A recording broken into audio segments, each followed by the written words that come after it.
Nope, that one's even better. That one snapped off.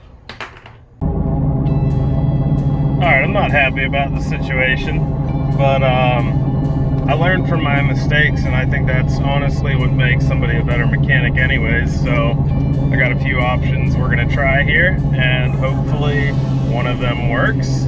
Actually, I lied. I only have one option I'm going to try here. The last option is to remove the stud, take the tire off, order a new stud, push out the old stud, and push in a new stud. That's ultimately the Hail Mary move there, the final resort.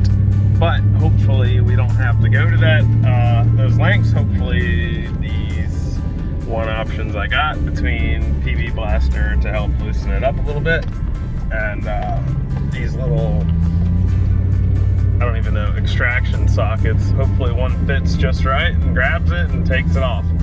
So let's find out. Oh yeah, this is gonna be fun. We're gonna hit it with the PB Blaster.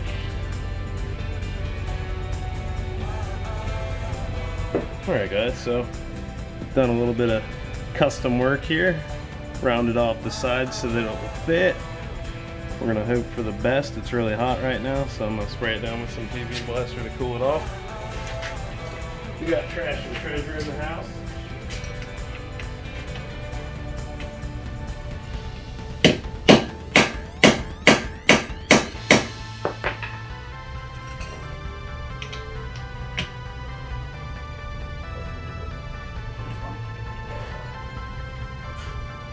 Oh yeah.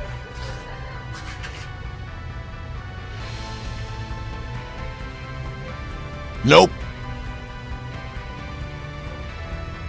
That's not what I like to feel.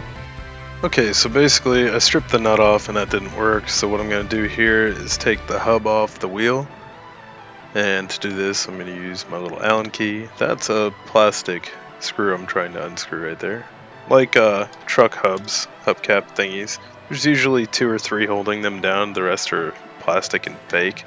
On my 4-wheeler, these MSA wheels, there's 2, so I'm just going to take out the 2 Allen keys to reveal the nut on the end of the CV shaft spline. This little plastic cover you're going to remove to reveal the nut. There's a giant castle nut here that you're going to also remove,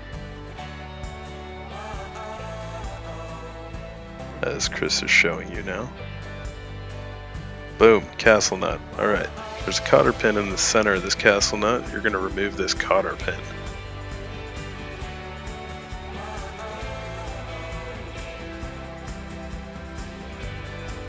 The size of this castle nut is pretty big. I don't remember the socket size we used, but it's so big that you don't have to be exact, and a lot of people don't actually have this socket size. So if you do have a socket that fits but it's not absolutely tight, don't be afraid of it. Go ahead and use it.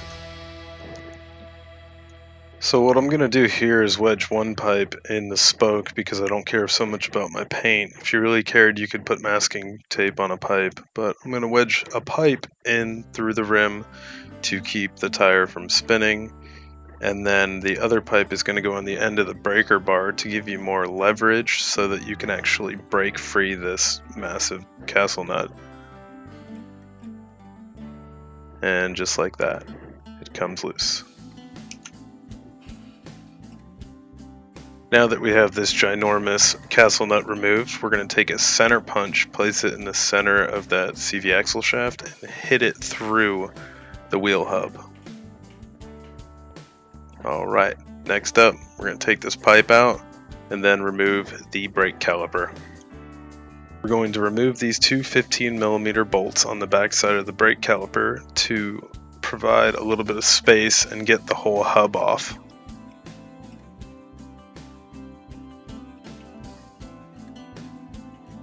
Now we can take the wheel off and work on it.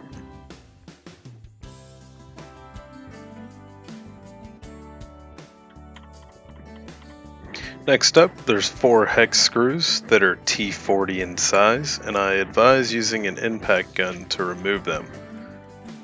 Chris is breaking them free here, and then we're down to our studs. So now that we're down to our studs, and we can't remove it because there's a broken off lug nut, we're going to have to cut the top off and hit it out the other way. So I'm going to start by grinding the majority of the material off in a V shape, because you don't really have much of an angle here in the rim to get down in there, but we're going to cut it in a V pattern just to get the majority of the material out.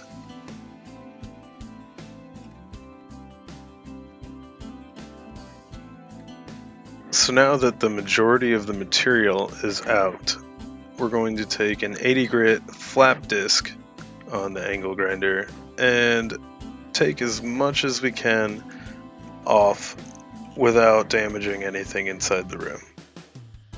As we get closer to the bottom of this stud where it meets where the actual hub is, we're going to then use a center punch to smack a starting point for a drill bit in the center of where we've grinded, and then we're going to open it up with a small drill bit and stepping it up until we remove enough material to where we can hit this out.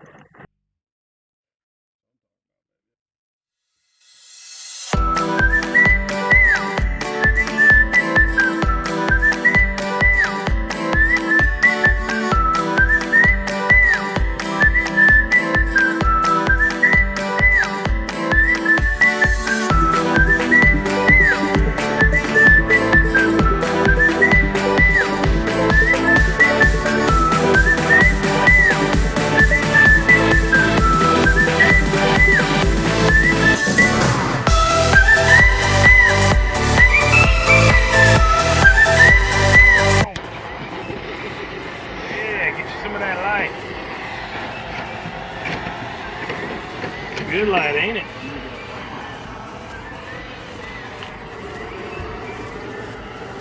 Oh yeah, they like it over here.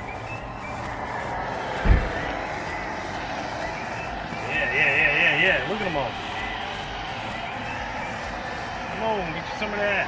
Oh yeah. And we beat the ever-living piss out of it and pushed it through the splines right there. But now it's out. So now we just got to push a new one in, which I don't have. Alright guys, so you guys saw everything we did last night, and I ran down to the local dealership that's near me, went ahead and picked up a new stud and a new lug nut, and I was just going to show you that that was a total of $7.20. So they're not expensive, actually cheaper than if you were to buy it online. Ooh, pretty. And basically I oiled this. I'm gonna oil this just because we're gonna be pushing it in.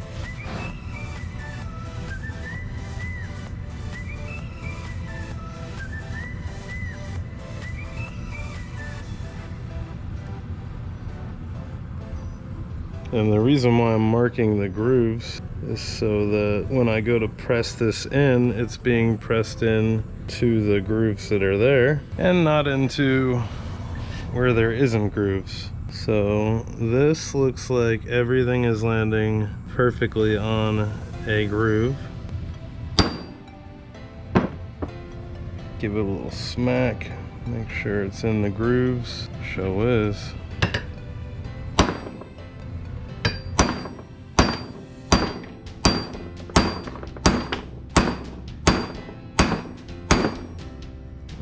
Now we gotta move on to something more sturdy.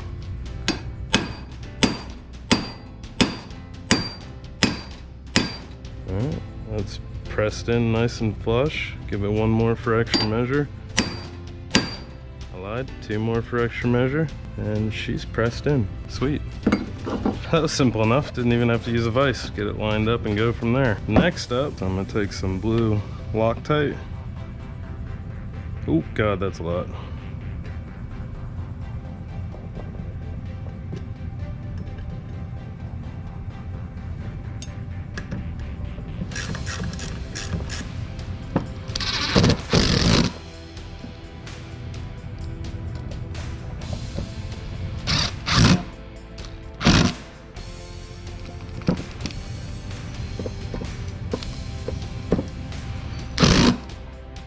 So last night we set the bead on the tire, and that was extremely easy. We didn't even have to use a ratchet strap.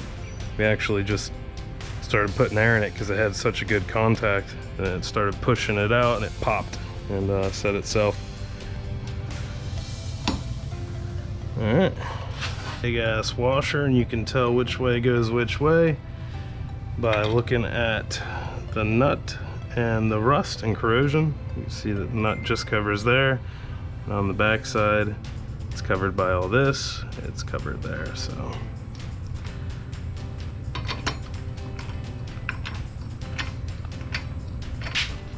I'm gonna wedge this pry bar in here somewhere just so it has something to catch to.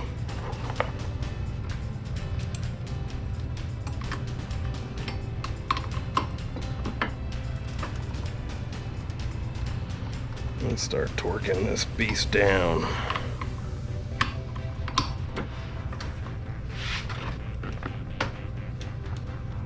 That's the beans right there. Okay, so now we take our little cotter pin we took out. Should probably take a hammer and flatten this guy back out a little bit.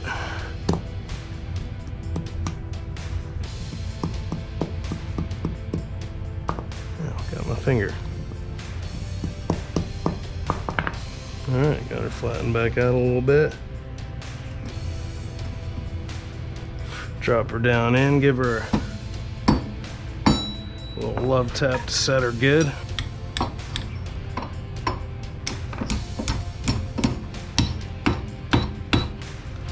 Push it back in there like that.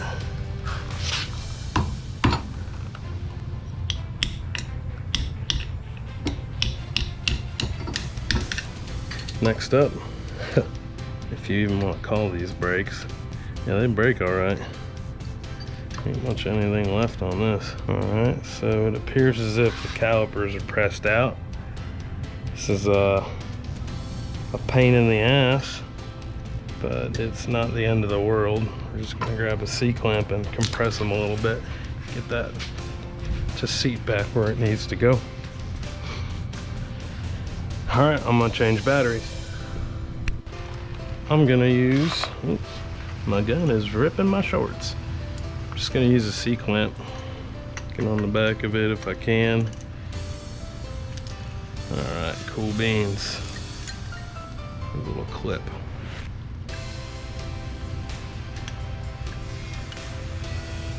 I have to do the other side now too.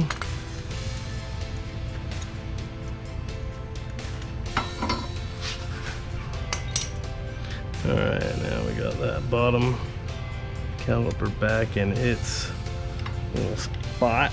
And the top one we got slid open. Get our bolts started for the caliper.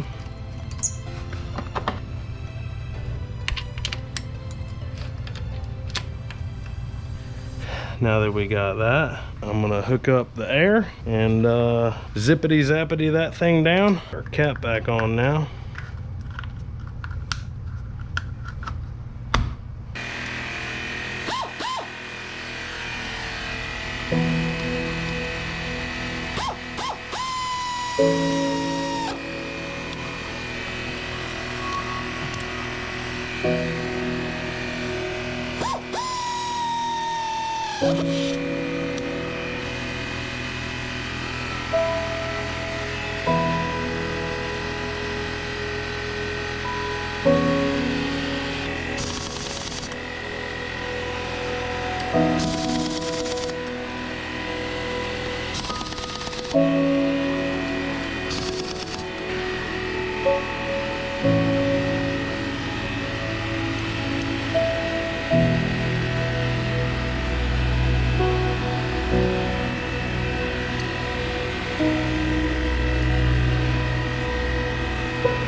And that is that, everybody. That's a done diddly deal there. the little hubber capper back on where it belongs. Okay guys, that's all she wrote. That's a done deal there.